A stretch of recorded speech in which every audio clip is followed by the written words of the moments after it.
नमो India, मैं हूं SR5। स्वागत है आपका वर्ल्ड अफेयर्स हिंदी में। तो आइए समझते हैं कि आखिर मामला क्या है। दरअसल जब आप एक ऐसे आर्टिकल देखते हैं जहां यह स्पष्ट कराया जा रहा है कि कैसे हमारे देश को तोड़ने वाले, हमारे देश को बदनाम करने वाले, हमारे देश के प्रति हमेशा विरोध सोचने वाला, जिद्दोजहद प्रयास करते हुए हमारे दूतावास को टारगेट बनाने वाला खालिस्तान की हम बात कर रहे हैं, जो यूके के गवर्नमेंट की ओर से एक बड़ा अनाउंसमेंट इसे बोला जा सकता है, क्योंकि उनके ओर से यह कहना कि हम दे रहे हैं फंडिंग और इसे तोड़ मचोड़ के फेंकने के लिए काफ़ी जिद्दोजहद और प्रयास किया जाएगा वहाँ की सरकार की ओर से।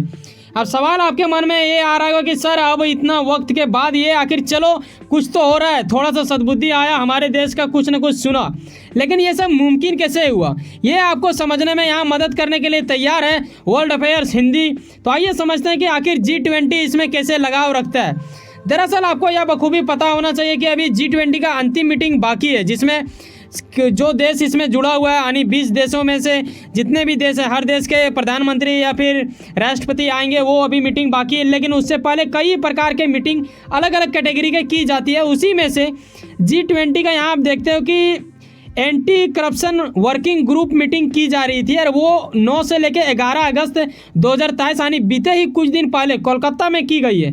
और ये इसमें काफ़ी बड़ा भूमिका निभाया। कैसे निभाया ये मैं आपको दर्शा देता हूँ। देखो यहाँ आप देखते हो कि सुरक्षा पहल और द्विपक्षीय सहयोग को बढ़ावा देने के लिए G20 की भ्रष्टाचार विरोधी, और यहाँ आप देखते हो कि मंत्रीय स्तरीय बैठक में भाग लेने के लिए यूके के भी मंत्री पहुंचे थे, जिसे आप यहाँ पे लिख दिया गया डायरेक्टली इनका नाम, जिसे आप जानते हो टॉम के नाम से। लेकिन मैं बता दूं कि इसे आप सिक्योरिटी मंत्री के नाम से भी जान सकते हो, क्योंकि इसके अंतर्गत ही सिक्योरिटी आता है। हालांकि ये उच्च स्तर के अधिकारी नहीं है, एक इनके ऊपर सीनियर भी है हालांकि, तो वो नहीं आए तो इनके बदले ये आए, तो आप इनको मान सकते हो।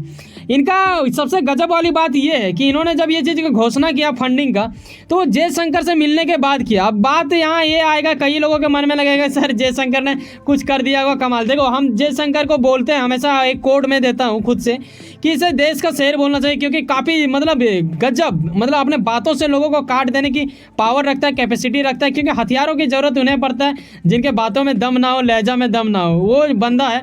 लेकिन ये कह देना कि इनसे मिलने के बाद ही इन्होंने ये चीज़ घोषणा किया होगा, तो ये मूर्खता वाली बात होगा। क्योंकि जब भी कोई देश कोई चीज़ करता है तो उनका मतलब प्लान पहले से होता है, पहले से ही प्लानिंग किया हुआ रहता है भाई, तब जाके वो ये करते हैं। ऐसा नहीं कि अभी तुरंत मिले और तुरंत कोई एक्शन लेके तुरंत अनाउंसमेंट कर दे, तो ऐसी घोषणा नहीं की जाती है। इन्होंने सोच समझ के ही किया होगा।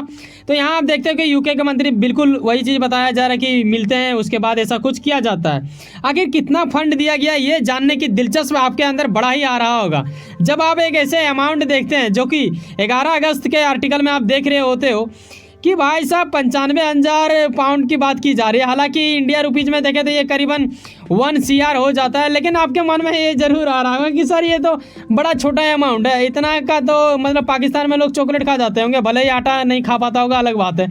चलो पाकिस्तान का मजाक उड़ाने वाली बात नहीं है, यहाँ बात समझने वाली ये है कि भाई साहब कम से कम इन्होंने शुरू तो किया, भले ही फंड छोटा हो, आगे चल के ये बढ़ा भी तो दिया जाएगा। मान लो अभी 1 CR है, आगे चल के हो सकता है इंडिया भी कुछ खुद से फंड कर दे, या फिर वहीं का सरकार खुद से और इस चीज़ को बचाव के लिए ये करे, क्योंकि वो नहीं करेगा तो उसका भी घाटा है, क्योंकि रिश्ता बिगड़ेगा तो भाई साहब व्यापार में भी असर दिखेगा। यही तो पावर है इंडिया का।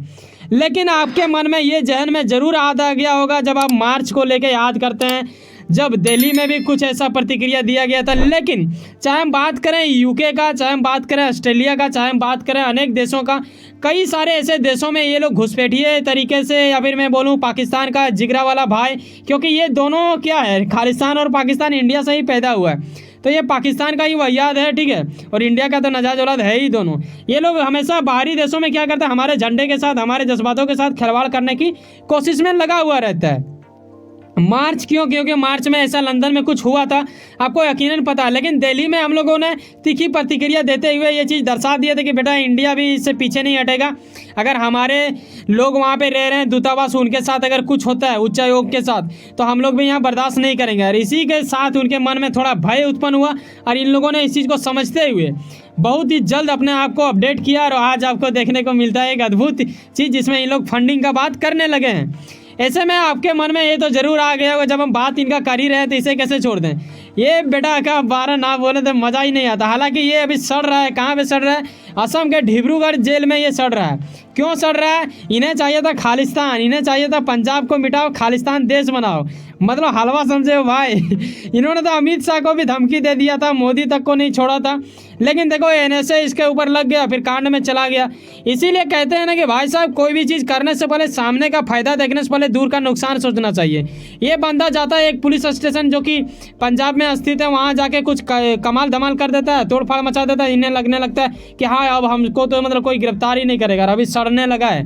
तो यही वजह है कि भिंडरा वाले के चाल में ये चल रहा था। भिंडरा वाले को तो कभी जाके कुचल दिया था। गोल्डन टेम्पल आपको याद होगा, इंदिरा गांधी के काल में ऐसा कुछ हुआ था, बड़ा कांड देखने को मिला था। लेकिन चलो वो पुरानी बातें छोड़ो, 1984 का यहाँ बात कर रहे हैं। अभी का मौजूदा स्थिति में जब अपील जाता है इंडिया से ना, तो बेटा अच्छे अच्छे देशों को मतलब ये चीज़ मानना होता है। क्यों? क्योंकि आज अगर आप देखते हो ना, मोदी अगर कहीं दूसरे देश जाते हैं, ऑस्ट्रेलिया जाता है तो Modi is the boss, Papua New Guinea जाता है तो वहाँ के प्रधानमंत्री जेब सुन के पाँव छू लेते हैं। तो मोदी को अभी ग्लोबल लीडर के रूप में देखा जाता है, तो इंडिया को भी कहीं ना कहीं ग्लोबल लीडर मानने लगा है। देखो हम लोग विश्व गुरु तो पहले से ही थे, लेकिन अभी थोड़ा धुंधला हो चुका है। लेकिन टारगेट कितना रखे हैं? 2047 का। उस टाइम आपको महसूस हो जाएगा कि वाकई में पूरे विश्व में ये गूंजता हुआ नजर आएगा कि वाकई में इंडिया विश्व गुरु थे, है और रहेगा सदैव सदैव के लिए। ठीक है, तो यहाँ अब वक्त आ चुका है कि इसके बारे में हम लोग विदाई लें, क्योंकि इन्हें भी लगाव रखना चाहिए इंडिया से, क्योंकि ये भी एक इंडियन है और वहाँ के प्रधानमंत्री है यूके का। तो कहीं ना कहीं हमारा लगाव अच्छा है, लेकिन कहीं ना कहीं क्या होता है ना, जब आतंकवादी हो चाहे बम हो, वो लोग रिश्तेदारी नहीं देखता है, तो उसी तरह कुचलने की तैयारी की जा रही है। वैसे सुनो ना, कहीं ना कहीं आप कुछ ना कुछ काम करते होंगे, यकीनन अपने काम के प्रति काफ़ी ज़्यादा उम्मीद रखते होंगे, यकीनन आपका मेहनत आपका मंजिल बन के मिला। वैसे सुनो ना, सब्सक्राइब कर लो वर्ल्ड अफेयर्स हिंदी और जुड़े रहो मुझसे। चलो मिलते हैं किसी नेक्स्ट वीडियो में। जाने से पहले एक बात ख्याल रखना भाई साहब, जब आप 6, 7, 8 मिनट हमारे साथ समय बिताते हैं, कहीं ना कहीं एक लगाव बनता है, एक उम्मीद जुड़ जाता है। सब्सक्राइब जो बिल्कुल फ्री होता है करके जाएं। हालांकि ये वीडियो आपको करीबन 7 मिनट का ही लगभग दिखेगा। मिलते हैं किसी नेक्स्ट वीडियो में। बाय, जय हिंद, जय भारत।